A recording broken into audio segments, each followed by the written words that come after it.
ज्ञानोबा तुकाराम मिरजेत वैष्णवांचा मेळा. आषाढी वारीनिमित्त अनेक दिंड्या मिरजेत विसावल्या. टाळ मृदुंगाच्या गजराने परिसर दुमदुमला. पंढरीच्या पांडुरंगाच्या ओढीने आणि विठ्ठल दर्शनाच्या आशेने निघालेल्या अनेक दिंड्यांचे आषाढी एकादशीच्या पार्श्वभूमीवर मिरज शहरात मोठ्या उत्साहात आगमन झालंय. शेकडो मैलांचा पायी प्रवास करून मिरजेत दाखल झालेल्या या दिंड्यांमुळे आणि वारकऱ्यांच्या उपस्थितीमुळे संपूर्ण मिरज शहर भक्तीच्या रंगात न्हावून निघाले. ज्ञानोबा तुकाराम आणि विठ्ठल विठ्ठलच्या जयघोषासह टाळ मृदुंगाच्या गजराने अवघा परिसर दुमदुमून गेला आहे.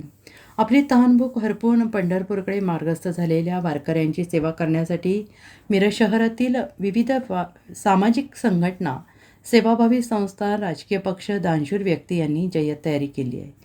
मिरज शहरातील विविध मार्गांवर आणि विसाव्याच्या ठिकाणी वारकऱ्यांचे उत्साहात स्वागत केलं जात आहे. शेकडो किलोमीटरची पायपीट करून थकलेल्या वारकऱ्यांना दिलासा देण्यासाठी शहरात ठिकठिकाणी विशेष व्यवस्था करण्यात आली आहे.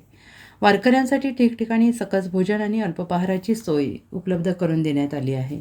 पायी चालल्यामुळे उद्भवणाऱ्या शारीरिक व्याधींवर उपचारासाठी मोफत वैद्यकीय छावण्या उभारण्यात आल्या आहेत. तज्ज्ञ डॉक्टरांकडून औषधोपचार केले जात आहेत. दिंड्यांच्या मुक्कामासाठी शाळा, मंदिरे आणि सामाजिक सभागृहांची दारे खुली करण्यात आली आहेत.